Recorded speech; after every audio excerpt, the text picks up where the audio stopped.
आज हम दर्शन करने जा रहे हैं मैया के शक्तिपीठों में से प्रथम शक्तिपीठ का। यह राजस्थान के सिरोही जिले के मुख्यालय से 20 किलोमीटर और पिंडवाड़ा से 12 किलोमीटर की दूरी पर नांदिया जाने वाले रोड के ऊपर ये स्थित है। अपन मंदिर की तरफ प्रवेश करते हैं। ऐसा कहा जाता है कि यहाँ पर माँ सती का जो नाभि कमल है वो गिरा था और इसी वजह से इसको प्रथम शक्तिपीठ के रूप में माना जाता है। ये वह स्थल है जो पहाड़ी के ऊपर स्थित है और ये मैया का वो नाभि कमल जिसकी पूजा की जाती है। माताजी का अति प्राचीन मंदिर, ये जो अपन मंदिर देख रहे हैं, ये उतंग पहाड़ी की चोटी पर स्थित है और ऐसी मान्यता है कि उस जमाने में यहाँ पर भयंकर जंगल था और एक आरासुर नाम का राक्षस रहा करता था जिसका माताजी ने अपने त्रिशूल से वध किया था और इसी वजह से इस स्थान का नाम आरासना पड़ा। यहाँ इस मंदिर में माताजी के त्रिशूल की पूजा होती है। आरासुर राक्षस का वध करने से और मैया के साक्षात चमत्कारों से प्रभावित होकर के दूर दूर से लोग जो है माताजी की सेवा पूजा करने के लिए आने लगे।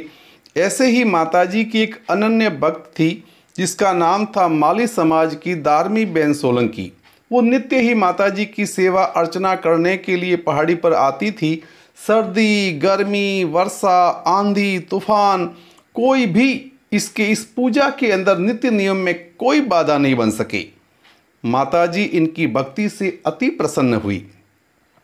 लेकिन जब वह बूढ़ी हो गई और शारीरिक रूप से कमज़ोर हो गई, पहाड़ी पर चढ़ने में अपने आप को असक्षम मानने लगी, तब माताजी से प्रार्थना की कि हे मैया, अब मैं तुम्हारे दर पर इस पहाड़ी पर चढ़ने में असमर्थ हूँ। मैया, मेरी भूल को क्षमा करना, मुझ पर दया करना। उसी रात को मैया ने स्वप्न में आकर के बताया कि मैं तेरी भक्ति से अति प्रसन्न हूँ और तेरे लिए मैं नीचे उतर रही हूँ। मेरा निवास शेष नाग के नीचे होगा। और सुबह जब दाड़बी बेन यहाँ पहुँचती हैं तो देखती हैं कि माताजी शेष नाग के नीचे पहाड़ की तलहटी में श्याम रंग के यंत्र के साथ में विराजमान है, जिसे नाभि कमल के नाम से जाना जाता है।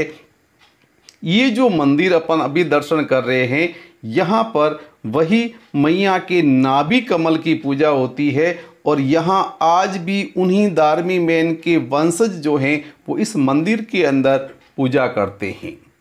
इस मंदिर के अनन्य भक्तों में दाता दरबार का नाम भी आता है। वो भी मैया आरासना की पूजा करने के लिए यहाँ पधारते रहते थे और उनकी भक्ति से माताजी ने प्रसन्न होने के बाद में उन्हें वर दिया कि बोलो क्या चाहते हो। और जब मैया ने दाता दरबार से वर मांगने के लिए कहा तो दाता दरबार ने कहा कि मुझे आपकी सेवा के अलावा कुछ नहीं चाहिए। मैया, अगर आप वर देना ही चाहती है तो आप मेरे साथ में दाता पधारे, इस गरीब पर अति कृपा हो जाएगी। मैं सदा आपके चरणों में शीश झुकाकर आपकी सेवा करता रहूँगा। और ऐसा कहते हैं कि ये वरदान मांगने के बाद में माताजी ने वरदान तो दे दिया, लेकिन दाता दरबार के साथ में एक शर्त रखी कि मैं तुम्हारे साथ चलने को तैयार हूँ, लेकिन मैं तुम्हारे साथ वहीं तक चलूँगी जहाँ तुम पीछे मुड़ कर के नहीं देखोगे।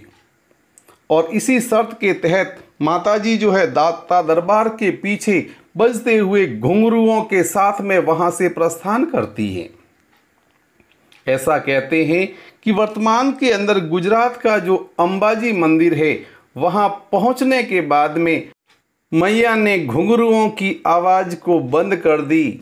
कुछ दूर तक तो दाता दरबार अपने वचन को याद रख कर के चलते रहे, लेकिन जब उनके सहनशीलता का, धैर्य का घड़ा भर गया तो उन्होंने पीछे मुड़ कर के देखा और माताजी ने वहीं रुक कर के कहा कि अब तुम्हारे और मेरे बीच के कॉल जो थे, जो वचन थे, वो यहीं पूरे होते हैं और अब मैं यहीं पर विराजमान होंगी।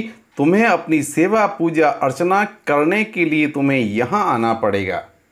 दाता दरबार मैया के चरणों में गिर पड़े और वहाँ पर मैया का जो है स्थापना की, वही है आज का ये दर्शन जो अपन करते हैं, आज का अंबाजी का, गुजरात का वो पवित्र धाम।